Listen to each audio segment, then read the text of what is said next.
你可以看到老百姓那种，尤其年轻那些老百姓那心理啊，那种中共末日化那种心情啊，已经很强烈了。中国人现在集体的心理呢，出现了重大的变化，变化到什么地步呢？大家开始觉得中共现在处于一个垃圾时间，然后它的垮台呢是势所必至的，这个已经挡不住了。他走上苏联跟东欧那些共产政权那种道路呢，那随时有可能。大家好，感谢再次收看《震惊最前线》，无马看中国，我是主持人张宏林哦。在最近哦，在中国娱乐圈有一件非常炸锅的一个讯息，就是中国非常知名的男星哦过去因为有一些受欢迎的影集，当然自然会有许多的粉丝跟追随者哦，但是他突然的发生这个坠楼的事件哦，所以当然引起许多的一些阴谋论的讨论。老实说，这些看似好像是社会的新闻哦，因为老实说，整个也许只是它的知名度较高，也许在许多的国家，这些事情都只是把它单纯放在社会版但你讨论就讨论了，为什么这件事中共用了非常高压的方式把许多的事情都掩盖因为我们大家都可以知道，民主国家这种讨论大家只要合于在情境，没有谩骂，没有做人身攻击、辱骂的状况之下，有时候都甚至用匿名的方式，都是允许可以来做的大家非常这个向往，有许多在谈中国有多好多好。中国对于这些的事情却是用高压的方式来做一个控制。我想这个就是很明显的这种所谓的共产国家这种集权威权的一个样态的一个体制对于所谓的社会大众议题的掌控来为什么要给你，什么不给你事实上这不会是我们所期待的部分所以从这个案例基本上我们也可以来想一想到底中国给你什么，不给你什么。这部分如果我们想象在未来有人高度的幻想被中国统治，觉得中国好棒棒，真的会是如此吗？所以中国还有什么事情是不能碰，他不想让全世界知道的事情呢？我们今天可以好好来谈一下。那我们今天很高兴再次邀请到台大政治系的名誉教授闵居正老师来好好帮我们解析一下。闵老师你好。主持人好，各位观众朋友大家好。是老师，我们那个中国男星于朦胧这个事情，当然引起非常高度的一个关注那当然这个中国政府很快就排除这个是人为的部分那当然这个更让大家觉得疑惑，哪有这么快？那这个某种程度我觉得也代表另外一件事，就是大家对政府的不信任那对于所谓的执法的这些公安单位来讲，事实上是觉得过去做错事说谎，然后这个去做涂抹擦拭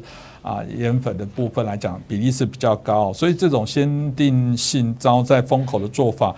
大家就会更大的怀疑所以到底这件事情，老师你在看我想它真的也不是第一个例子，但是从这个鲜明的例子里面，为何会有这样的一个发展？我觉得这件事情奇怪就在于说，在民主社会呢，你没办法想象说，当然就是说你说艺人或者说知名人物发生什么意外，发生什么，任何国家都会有，对不对？这并不奇怪。我们过去看过什么所谓影帝影后自杀的这个故事，也都有过呀。那新闻圈也闹得很大，但是大家可以看到，就是在民主国家这些事情呢，绝大部分我们看起来就是它就是一个社会新闻，就是一个演艺新闻，然后或者这个人他可能这个精神状态有问题，那或者说有感情纠纷或者金钱纠纷什么等等，所以大部分什么呢？大部分就是涉及个人的感情的、金钱的或者说这个人际关系的或什么等等大致这些问题。这次到了这件事情，于朦胧这事情呢，我们上礼拜本来还没有说特别想谈，那后来为什么特别想谈呢？因为中共官方的作为太奇怪了，就是已经到了不可理解的地步，所以才值得谈。所以你刚问说怎么看这事儿，所以我想就先从中共警方的作为来谈起好了。第一呢，这个事情发生之后，照理在任何地方就是我们先封锁现场，然后去取证，然后再来就是可能说我们现在警察局长就出来了，或相关的这什么调查组的这个员警就出来了，或警官出来了，他先初步跟大家解释一下，然后记者现场就问了很多问题，然后做了一些答复什么等等。通常警方会说，那目前我们只知道这么多，那后面呢，等什么法官啊什么来相验完之后呢，才会给大家做报告，对不对？通常是这样。好，那照你印象，像台湾或香港啊，或甚至美国发生这种事情，那些警方或检察官现场讲完之后呢，他们说啊，那我们会给大家一个答复。通常那些记者在这个事情上会得到答复，要大过多久？你的印象？其实应该是说，一旦是非常重大的事件，绝对不敢随便乱讲，因为会引起很大的问题，一定要很仔细的去拼凑。顶多能也许稍稍讲大概是如何，但一般甚至就会说现在在侦查中，我们不公开。这是当场吗？对不对？对。那我们再听到答案呢？最快是多快？一两天吧，也许1-2天，最快1-2天吧，对不对？那慢的话就是可能调查几个礼拜、几个月都有可能呢。啊，那中共警方是几个小时之内就宣布说没有刑案的可能，就完全排除刑案可能，没有验尸报告，没有监控画面，你这些东西你说慢慢出来，我都可以理解。你说我没有监控画面，警方说没有监控画面，这话在大陆是很难理解的话。大陆到处都有摄像头，对不对？你现在就任何一个动作，你发现他有时候提供了所谓的犯罪现场的摄像头、摄像的记录，他可以给你好几个角度，对不对？换句话说，任何一个点上，他可能都可以调了2-3支的那个摄像头拍到这个画面，有的从右边拍，有的从左边拍，有的从侧面拍，有的从正面拍。他跟你说没有，这不是很奇怪吗？中共不是说我有一个天眼什么东西，结果铁链女那个你又没有天眼了，什么事情又没有天眼了？你想掩盖的就没有天眼了，你想抓人全部都抓到了，这不是很奇怪吗？好，这第一块就是警方的部分。第二呢，这个于朦胧的母亲呢，过了几天之后，在事情发生5天之后，然后据说是透过于朦胧的工作室用微博发文说，官方讲的对。因为他喝醉酒了，意外坠楼，然后说各方呢可以停止猜测了。我把那声明读完之后，看了半天，不像是妈妈写的。为什么？妈妈通常会，她只有一个独子嘛，对不对？30几岁，妈妈通常是悲痛欲横，然后这件事情啊，意外什么等等。那我小儿如何如何，那这个很悲痛啊，什么等等。通常什么亲属陪着出来发言。是不是这样至少我们在台湾，在国外我们看到这个情况，现在就是妈妈突然间丢个人出来，然后说各方停止猜测，这个不太像，我不能说一定不是，但是从常理感觉就是我们觉得不像，比较像什么？像官方帮他写的，像这样子，所以这个大家就觉得说，那到底是自杀还是意外嘛？那不管怎么样，那个妈妈那个话，她应该有那种亲情的味道在里头，这地方你看不到，所以舆论现在集中在3个问题上面：第一是自杀还是他杀；第二是不是他被娱乐圈潜规则了？那这潜规则是什么东西？第三呢？那是不是有特权介入？大家会有这疑问呢？因为后来的连续的一系列动作呢，从9月这个上中旬到现在，这么差不多10来天了，2个礼拜左右了吧。中共封锁的动作越来越大，越来越严密，先消音，然后再来就是封网号，那甚至到抓人的地步。网络上整理出来很多疑点呢，然后这个影片呢，还网上流出的影片呢，全部封号的封号，删帖的删帖。好，那官方还说了，微博说依据我们微博的社区公约我们针对恶意挑动负面情绪的违规行为清理多少呢？10万条。前几天讲了10万条，对1000多个违规账号予以阶段性封严，然后关闭账号呢，对这个1000多个呢，或者阶段性封严或者关闭账号，对15000多个账号呢暂停评论功能，相当严厉了，还没完呢。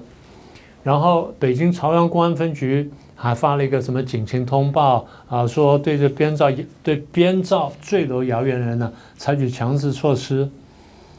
坦白说如果真的是民主国家的话，那就是呼吁停止什么等等。然后到时候真的警方很确定的这样，然后才能做的事情。现在警方在很短的时间就做着就这样的回应，而且强烈回应之后，还讲说我们这个调查完了，然后家属没有异议。怎么调查取样的，什么形式完成现场的勘验，然后法医怎么判断的，然后怎么什么，然后监控证据我们拿出来什么东西，所有的东西呢，也就是因为他不是一般人，他的粉丝是2、3千万的人，2、3千万的粉丝，你至少照顾这些人的感情嘛，对不对？那所以本来我就说上个礼拜我觉得一个社会事件。这几天下来，我觉得不太对劲，我像什么像是政治力介入的社会事件，那这个就不单纯了。所以昨天晚上我好奇，我就去上网就问了 AI 啊，就问了几个 AI，我就不说哪一个了。那有一个 AI 告诉我说，于某龙事件呢，并没有发生过他坠楼这一事件。如果你指的是与他相关的其他事件或误解，可能是信息的混淆。根据我所了解的资料，于某龙并没因为坠楼造成任何广泛的社会骚动什么等等。如果你再有什么其他事件的话，告诉我，我们再一起来梳理啊，等等等等。这是我昨天晚上查的，而且几个 AI 工具呢都大同小异。那换句话说，这背后涉及的问题应该很大，因为不是很大的话，通常就是你闹闹，大家就觉得会淡掉了。不是因为说2000多万人，他是一定会闹得很大，而是大家对于官方处理的手法存在了很大的疑问，这事情才烧大。所以现在不但是他的粉丝关切的问题，现在很多非粉丝呢也都卷进来了，海外很多人卷进来了。所以的话，我在想说，按照中共过去往例，你封消息封了这样，你现在说用什么？最高的标准来封，最严的标准来封，要封多久呢？封2个月。你为什么要这样做？对不对？所以后来我想，那应该后面的猫腻比较大。换句话说，它不是一个单纯的意外饮酒坠楼事件，应该牵涉到他杀啦、加工自杀啦，甚至什么其他的东西。那如果说是娱乐圈的话，你觉得因为娱乐圈关系，公安会跳出来说我封这个人禁言2个月，对不对？所以大家会讲说，那应该是超过娱乐圈了嘛？那要超过娱乐圈，要闹得这么大的话，那在大陆就只有政界了嘛，就只有政治圈了。好，那政治圈按照我们的理解，过去发生这类事情，你还记得彭帅吧？是，对不对？对，彭帅跟张高丽的事情。也都没有进到那样子啊，对不对？彭帅，而且国际这么多人帮他讲话，最后中共也不就是板起脸，然后一概否认到底吗？所以如果说一个于朦胧这么一个男星因为坠楼的事件，然后中共封网封到这样的话，那我们认为，第一一定牵涉政界，我们会这样判断。我相信大陆网民也这样判断。第二，他成绩一定不低，大概少说是副国级甚至正国级以上的人物才有可能。那一个男星你说一个女星牵到这个东西，我可以理解；一个男星牵涉到这些就比较难理解。所以大概大家很快就想到什么呢？你为什么封2个月？一个说让事情慢慢平息下来。现在什么？现在几月？现在9月多。是2个月到什么时候？到11月中旬，对不对？好，因为原来说4中全会呢要10月份开。是不是要避过这东西，对不对？所以现在就是我会这样猜。你说你是不是太敏感了？大家现在看看这些海外跟大陆这些猜测，是不是往这方向去猜的？是了，也就是大家认为这事情呢，绝对复杂到超过我们的想象。那大家说，那你们这些人怎么怀疑心这么强呢？官方跟你这样讲，你就相信，你为什么不相信呢？现在就是因为。官方的这个答复跟官方公布的东西呢，有太多疑点，所以大家不相信。就像刚刚讲的，如果你在现场说我们现在只知道这么多，我讲这么多，然后过2天说我们只知道这么多，然后可能我们要再继续调查，大家都能接受，是不是？你很快就截掉了什么甚至火化什么，大家当然觉得说那背后疑点重重嘛，所以大家不相信呢，那很自然的，这第一个。第二，如果说你让大家去讨论。然后你也不去封网，也不删帖，也不怎么样的话，大家也不觉得说事情有那么大。你一步步上加紧的时候，大家的疑问就更大。所以这动作像什么？像维稳，整个动作像维稳。在中国，大家都已经晓得说，权力是凌驾法律的了，然后司法是服从政治的了，然后一次次事件呢，都提醒我们是这样子。所以走到今天呢，你说老百姓他不会无缘无故不相信官方的啦。这种事情啊，他不相信官方呢，因为背后有太多猫腻，跟一路上走下来，大家有这种感觉。所以相对来说，我们今天就不谈说民主国家会怎么做了，我们就从一般的常识来说，就算是一个集权国家呢，如果没有特别原因，你不会走到这一步。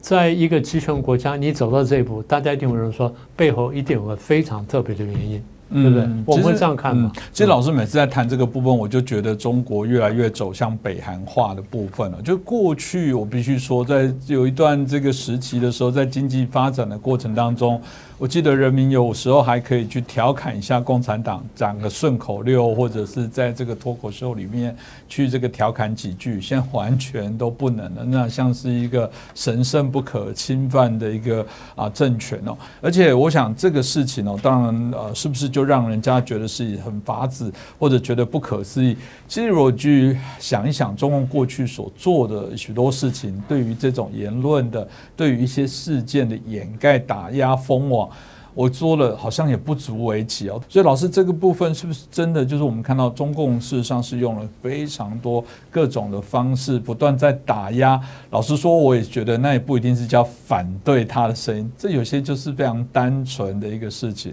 老师怎么看？对，你如果说讲到这个方面的话，不要说别的了，就说我们这几年的节目上，我们偶尔会谈到了大陆一些社会现象或一些不公不义的现象，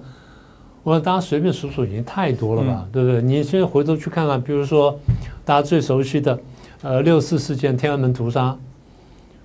大陆很多小朋友是不知道这个事情的，因为很多那时候前几年不是还有学生有大陆。前几年不是还有一些大陆学生可以来台湾读书吗？那时候我上课时还碰到吗？我在问他们说，他们真的不知道6·4屠杀，就是那20郎当岁的小朋友，他就不知道这个事情。我说那好，你现在在台湾了，你可以上网，你自己上网去看看，你自己做判断，不要说从我这边听到说一定是真的，你自己做判断。他看完之后回来吓坏了，他真的发生这个事情，我说是啊。我说我差一点在现场而已啊，我在台北这边忙这边事情，然后忙着连线，忙着干什么，就那边就发生了。我们这两边不是你记得吧？那时候在那个我们在自由广场那边跟大陆连线嘛，然后突然间啪东中断了嘛，所以这是一个。再来就是中共镇压法轮功，那这个是10年之后了，1999年镇压法轮功，然后再来接了几年就爆出器官移植的问题。那器官移植问题现在慢慢国际上已经接受了，不是那次93阅兵时候，习近平跟普京在讲这事情，然后金正恩在旁边听吗？讲这个事情已经很可怕了，更可怕是什么？他们讲这件事情的态度，觉得稀松平常啊。现在活到70岁是像儿童一样。那边说啊，因为你可以换器官，你可以长生不老什么等等。然后这边讲说啊，这个将来活到150岁是稀松平常的事情，也就是这个事情在他们看起来是不只是理所当然，根本就是稀松平常至极的事情，而在我们看起来是一个完全违背人性、残忍无比的事情，在这些集权国家领导人看起来稀松平常。所以那时候我一看，我说他们太清楚这个事情了。他如果不清楚这个事情的话，不会这样聊天，不会这样随意这样讲出来，像什么吃个饭呢，或点个菜呢那种口气，那讲这样的很可怕。所以最近大家不是看到了吗？光是这1、2年来，在江西啊，我不说别的地方，在江西，大家觉得有记录可查的，有些甚至有名有姓的，有1000多，将近2000个这个高中生或年轻人呢失踪了。那你都不晓得到底是去了哪里，人口贩卖还是说器官移植还是什么事情，你根本不知道，或者骗到那个什么泰缅边区去啊什么这人都不知道了。现在你上网查看，活到150岁，都是敏感词了。好，那这第二个，第三个台湾独立，啊，你知道中国以前大家骂台独啊、阿妈什么东西，我说不是了，拿台独来说事了。把台湾什么东西都打成台独之后呢，就举起棒子就可以乱打了，因为你们就台独嘛，你就数典忘祖，你分裂国家嘛。可是如果你大陆的网民在大陆的网络上讲说台湾是中国不可分割一层，你多讲两句看一看，你看会怎么样？轻则喝咖啡吧，重则我不敢讲。轻则喝咖啡吧。那你谈谈西藏，谈谈达赖喇嘛，你多讲两句看看。最近不是有人就是为了编一个什么书嘛，然后去写东西，然后书也被禁了，人也被压迫了，然后最后逃出来了。好，那你又不相信，你谈谈新疆维吾尔问题。如果再不相信，你讨论一下中国的权力结构合理不合理，党跟政的关系合理不合理，党比较大还是法律比较大，然后领导人的问题啊，领导啊，要不然这样子，你谈谈高层领导这7个人的健康问题，你要往上谈谈，你看你会怎么样子？所以说这些问题呢，当然就是表面看起来啊，它是个网络审查问题跟言论自由问题，这么单纯吗？只是单单网络审查跟言论自由而已吗？难道不牵涉到别的东西吗？对不对？所以我说别的不要讲的，光拿我们节目上讲过这些东西，那数不完了。你要把历史来摊开来，什么镇压反革命啦、反右运动啦、大跃进啦、大饥荒啦、文化大革命啦，然后再讲回你刚刚讲说这个清零风控是李文亮医师啦，或是维权时代709的那什么高志胜医师啦，或谁啦等等，再谈谈白纸革命，再谈谈这个郑州地下道那个水淹之后多少几十辆上百辆车卡在里面，最后才出来几个人什么等等，你不说这些，那车都空车开下去了吗？你要不要谈谈铁链女的事情？你要不要谈谈铁链女的事件？要不要谈谈为了保雄安新区，然后把水引到去淹涿州的事情？你说都没有什么，都没关系。你要谈谈说，咱们要不要再骑脚踏车，晚上骑脚踏车呼朋引伴的去郑州吃什么东西？你要谈谈看。你说都没关系，好，那你写看，我写席包子，你看会怎么样？这些都不是说单纯的言论自由的问题，而是这个政权怎么看待他的老百姓，怎么看待他的社会，怎么看待他的政权稳定跟不稳定的问题。所以我觉得事情呢，不是表面上看的这么单纯。所以为什么大家对于朦胧事件会说有这么大的怀疑？我刚刚这样随便数数，这些老百姓不一定都知道这些事情，但从小到大他的记忆就告诉你说，有些事情很敏感，我不能碰。所以那时候不是讲说大陆很多敏感日吗？那时候我们6月5号，大家说不是6月5号，是5月35号吗？6月4号，不是6月4号，是5月35号吗？为什么这样讲呢？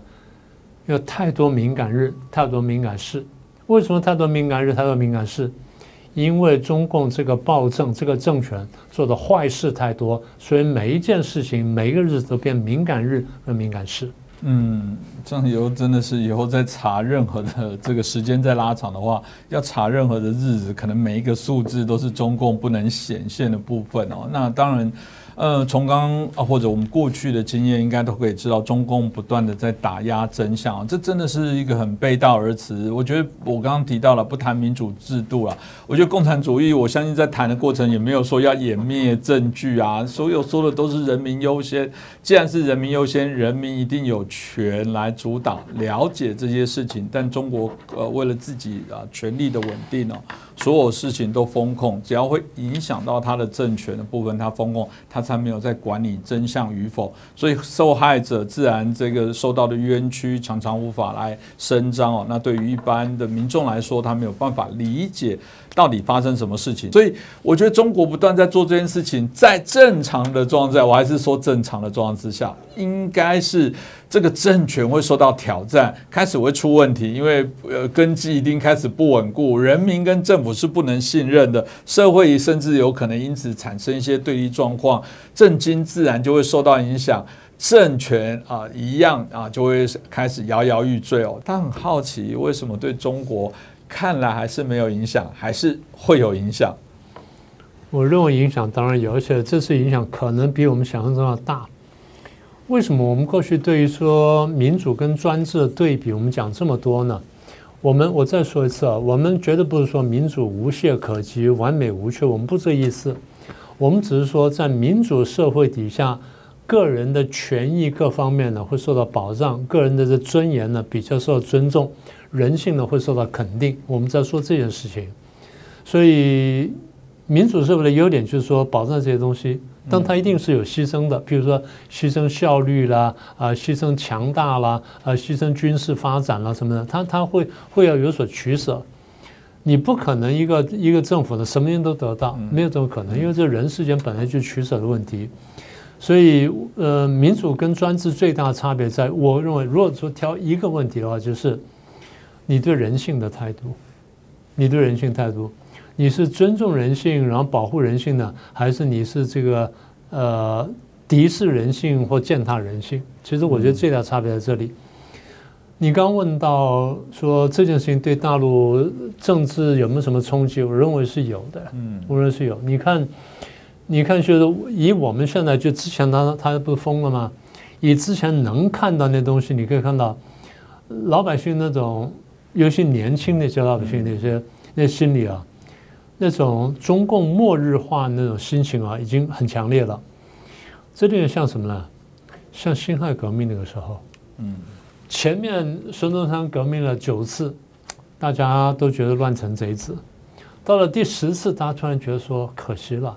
怎么这么多年轻人这样为国家这样就牺牲掉了？一夕之间，这个因为我看过当时有很多记录，大家就觉得说一夕之间呢，民心批变，所以末日化呢感觉越来越强烈。我现在在讲的就是中国人现在集体的心理呢出现了重大的变化，变化到什么地步呢？大家开始觉得中共现在处于一个垃圾时间，也就是差不多该结束了，只是看多久多快而已。然后它的垮台呢是势所必至的，这个已经挡不住了。如果是跟过去相比的话，它走上苏联跟东欧那些共产政权那种道路呢，那随时有可能。所以如果说这个心情变得这么普遍的话，表示说这打击真的非常大。所以我再说一次，云朦胧事件可能不是造成这些问题的一个原因，它只是在老百姓隐隐约约这种感觉跟这种心态呢开始成型，开始浮现，甚至开始凝聚的时候呢，它又加了一个砝码上去，而这个砝码恐怕是比较重的。我觉得问题是在这里。对，我想今天听完老师在谈到从云朦胧的这个事件哦，当然有许多值得我们来思考的问题哦。那像老师说的，真的有点像是在打球的垃圾时间，就是那个篮球比赛可能100分比50分，最后剩下5分钟，大概也没有10个乔丹，大概也没有有办法在这么短的时间内就连得20、30分，那剩下的时间就是拖，大家就在等。但我想对于中国的朋友来讲，未来恐怖的部分是，尤其老师刚刚提到，在接下来这个全会召开的部分，它也有可能借由任何的事情把你大量的做风控，因为它总要找个名正言顺的理由来走。所以到底是因为云朦胧涉及到一些我们认为这个高层的问题，或者是中共现在很担心人民开始在网络群聚讨论，或者是他们认为现在政权不稳，他们觉得网络根本就是个烂东西，现在只要能找到任何借口，就一批一批的把你封锁封杀。我想这个值得我们持续来做关注那希望我们这期节目，欢迎大家可以转传给更多的朋友。如果您是第一次收看我们频道，也欢迎您可以订阅我们的频道，开启小铃铛，也欢迎追踪那今天再次感谢明老师，感谢大家的收看。对，老师，我想我也好奇请教，因为中国刚刚提到的，我相信很多人听到我们这样讲说我就真的不在台湾你张宏林可以这样讲，待会跟明老师出去就喝茶，出去都很自由，我们没有办法这样讲了就会有一些问题那这当然了，我们看到这个中国，我们在谈到它的体制体型上，某种程度它又向来开放，但某种程度，它事实上又是一个我们刚刚提到的，在这种威权甚至现在可以讲独裁掌控的样态在走，所以这种我觉得有一点，我觉得现在在谈包含左派右派都已经是一团混乱，但很难来重新界定。有人说，到底这种中国这个在洗脑他们说我们已经改变了，跟过去不一样，我们可能找到一个更符合中国特色的这些运作，甚至有人说是现代化的一个所谓的专制哦。这个哇，这个看来中国现在的样态的确是有些复杂。那你老师怎么看待这种变化呢？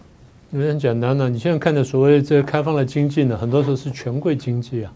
或权贵阶级的经济，它不是一个真正的资本主义嘛，所以有人把它叫权贵资本主义。那为什么会有权贵资本主义呢？因为政治权力抓在这些人手上，当他有了政治权力之后呢，他把手伸向每一个领域去，包括伸向这个经济和财经领域去，所以这个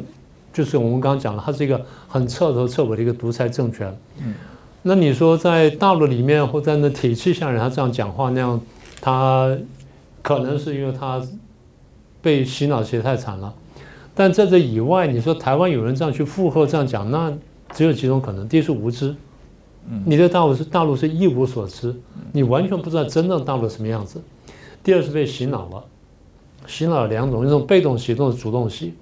被动洗就是你看不小心看进去了，主动洗就是我真的愿意相信他是那样子，那这东西就是有问题的了。所以这人就说我是爱中国，不是的，我问的是你爱的是哪一个中国？你真的是爱的是中国吗？还是你爱的是中共？你得想清楚。所以这个问题上，我觉得不要说什么，我觉得现在大陆当然现在很困难，台湾跟全世界都应该加强反共教育。才会晓得说，对人性最大的摧残跟最大的危险呢是共产主义，这点是必不可免的了。那最近不是讲说言论自由吗？有朋友提醒我，那个有人在网络上呢骂赖清德，在台湾呢骂赖清德，得到了2万个赞。那有人在大陆上呢就写个习包子，在网上写个习包子，被判刑22个月。这是一个很有趣的对比。然后大家说啊，这个现在我们中国站起来了，扬眉吐气了，所以在国外很多人看到说啊，红旗飘扬什么的，在国外呢就碰到中国受到打压，很多人义愤填膺的站起来啊，帮中国维权了啊，红旗挥舞啊，然后那个麦克风啊震天价响，但是振臂高啊，很高兴啊，维权，在中国大陆里面维权，大家想想那什么场景？许多人趴跪在地上，匍匐在那里，然后呢，小声说：“哎呀，我有冤屈。”然后拿这个牌子啊，我这怎么等等，都跪在那儿说的。所以，你真的觉得中国人站起来了吗？你真的觉得中国人在中共统治之下站起来了吗？你真的这样觉得吗？如果你真的这样觉得的话，你回去把我刚刚讲的找出来看一看，你好好对比，好好想一想，你才能知道你到底是站起来了。还是你跪着在说，我站起来了。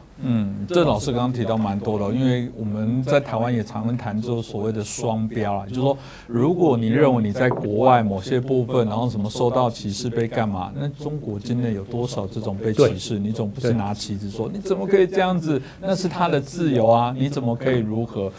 这就是我们现在看起来，为什么你自我审查？中国人民已经被训练成出国，在喊民族主义，回国的部分时候，大家乖的像小绵羊一样。对于任何这个中国中共政府所做的这些我觉得那种糟糕的邪恶的事情的时候，你却晋升哦。这个我想你自己就感受到铁拳的力量了。这个我想这也是非常讽刺的一些事情哦。今天在这谢谢明老师，感谢大家。